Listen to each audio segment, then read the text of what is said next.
Hello friends, welcome to the nursing notes YouTube channel. आज की इस वीडियो के अंदर हम मसल रिलैक्सेंट ड्रग्स पढ़ेंगे जो कि फार्माकोलॉजी के अंदर आता है। और ये सेंट्रल नर्वस सिस्टम जो होता है हमारे, उसके अंदर ये काम करता है मसल रिलैक्सेंट ड्रग। अब कौन कौन से ऐसे ड्रग्स होते हैं जो मसल्स को रिलैक्स करते हैं, साथ ही साथ जो मसल्स में ऐंठन पैदा हो जाती है या फिर मसल्स जम जाती है तो उसको रिलैक्सेशन के लिए काम होता है। और साथ ही साथ कोई सी सर्जरी होती है उसमें भी ये ड्रग यूज होता है। तो चलिए सबसे पहले हम देखते हैं रिव्यू। रिव्यू में हम क्या क्या पढ़ेंगे। इंट्रोडक्शन पढ़ेंगे कि मसल रिलैक्सेंट ड्रग क्या होता है। देन कंपोजिशन, ये किस किस से मिलके बना होता है। फिर एक्शन, बॉडी के अंदर ये कैसे इसका वर्क होता है। रूट, कौन से रूट से देते हैं इस ड्रग को। मैकेनिज्म ऑफ एक्शन, यही एक्शन और मैकेनिज्म ऑफ एक्शन एक ही है। इंडिकेशन पढ़ेंगे, Contra indication, side effects, adverse effect, toxicity और रोल ऑफ नर्व क्या क्या हो सकती है। ये सारी चीजें इस वीडियो के अंदर कवर करेंगे। तो अगर आप हमारे चैनल पर नए हो तो चैनल को सब्सक्राइब करके बेल आइकन को जरूर दबाएं ताकि ऐसी ही वीडियो आपको तुरंत मिलती रहे।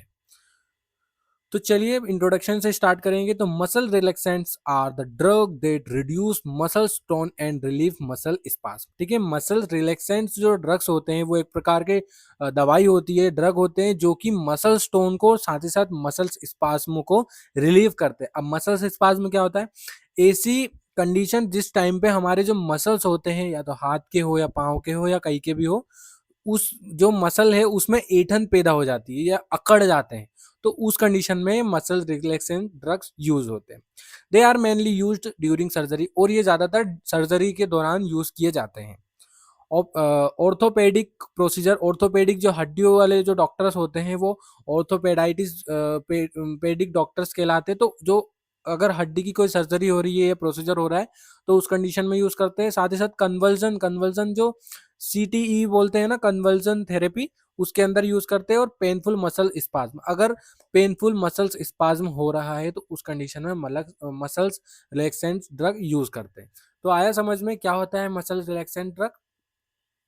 They act either on the central nervous system और डायरेक्ट ऑन स्केलेटल मसल्स। ठीक है, ये कहाँ मतलब काम करते हैं, जो हमारा सेंट्रल नर्वस सिस्टम होता है उसमें डायरेक्ट जाके ये काम करता है मसल रिलैक्सेंट ड्रग।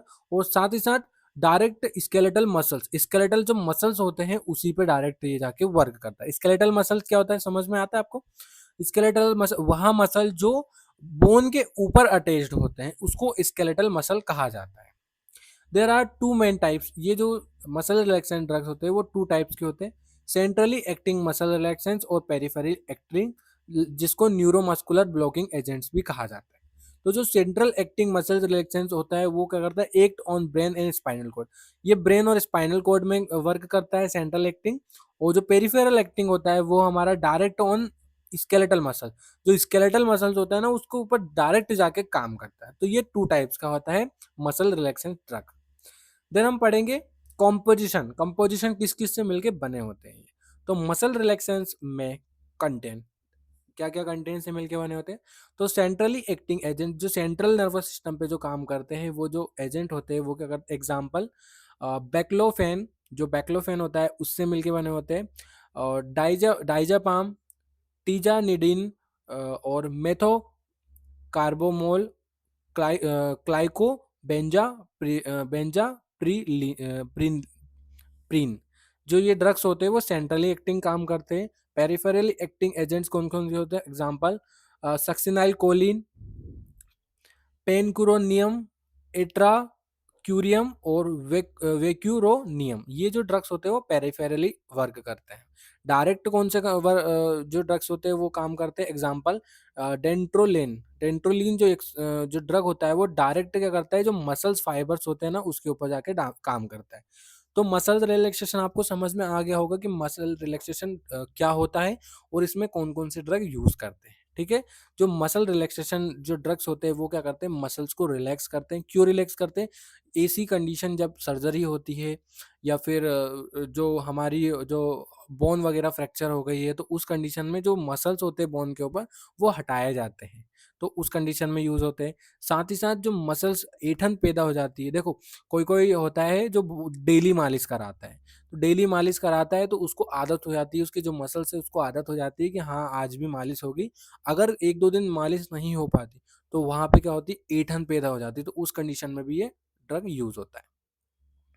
देन हम पढ़ेंगे एक्शन, ये कैसे वर्क करता है, मैकेनिज्म ऑफ एक्शन या एक्शन कैसे वर्क करता है बॉडी के अंदर। तो सेंट्रली एक्टिंग जो होता है वो inhibit transmission of nerve impulses in the brain और स्पाइनल कॉर्ड, रिलैक्सेशन और स्केलेटल मसल्स। ठीक है, क्या कर देता है, इनिबिट कर देता है ट्रांसमिशन को। ट्रांसमिशन मतलब ये कि जो सिग्नल्स जा रहे हैं, जो नर्व इम्पल्स हो रही है उसको ब्रेन और स्पाइनल कॉर्ड से ट्रांसफर नहीं हो पाता वो, जिसके कारण क्या हो जाता है, मसल रिलैक्सेशन नहीं हो पाता।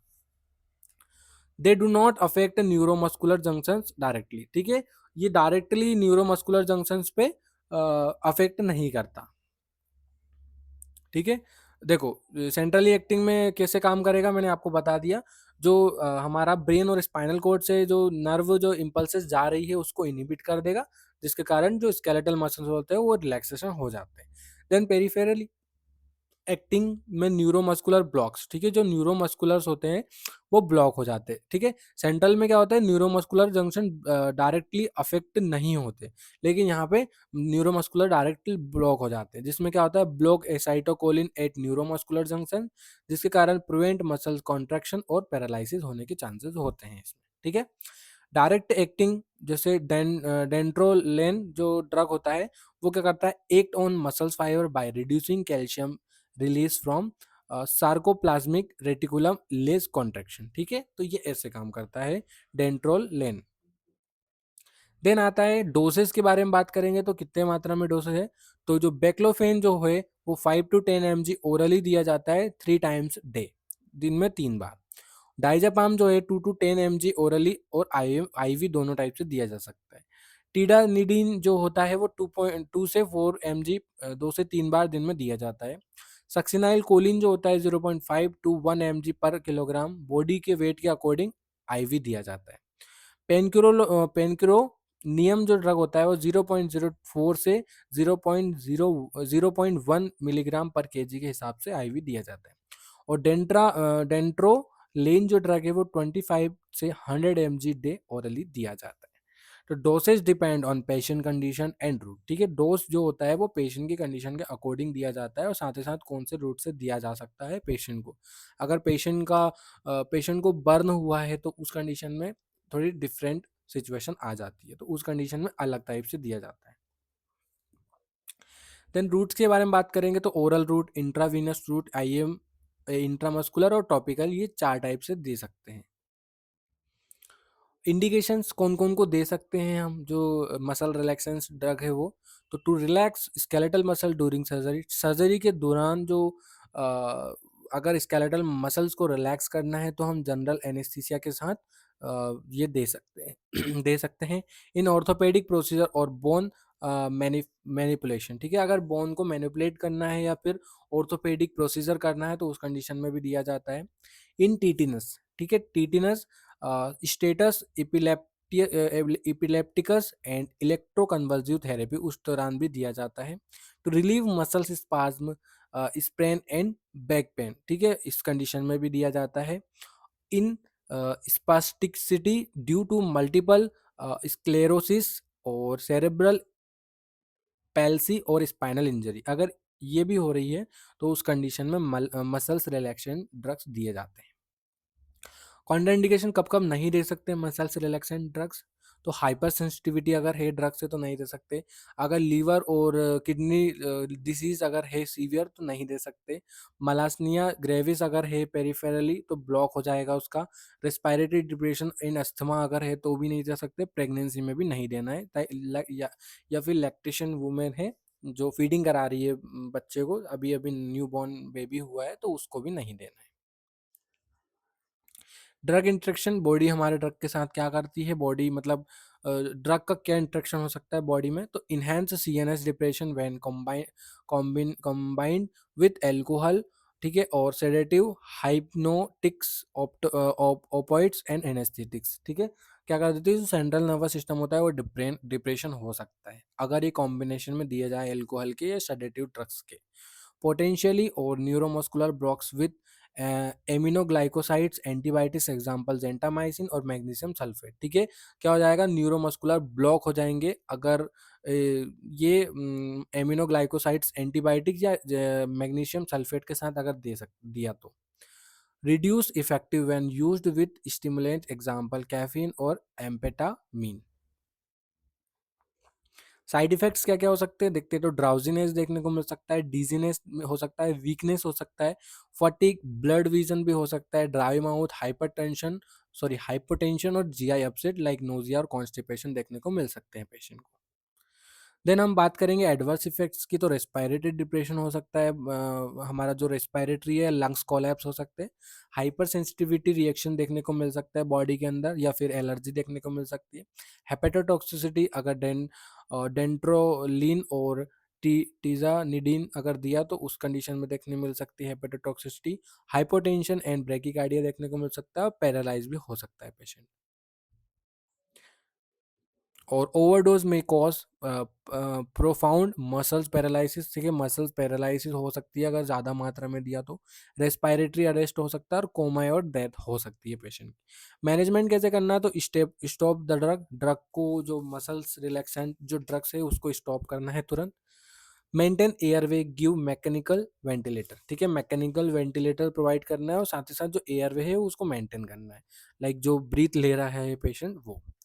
एडमिनिस्ट्रेशन एंटीडोट्स देना है, लाइक एग्जांपल में बात करेंगे, जो मसल्स रिलैक्सेंट जो ड्रग्स होते हैं ना उसका एंटीडोट क्या है, तो एग्जांपल में है neostigmine for non depolarising blocks, ठीक है, ये जो है वो एंटीडोट है न्यूरो ये इसका मसल्स रिलैक्सेंट ड्रग का।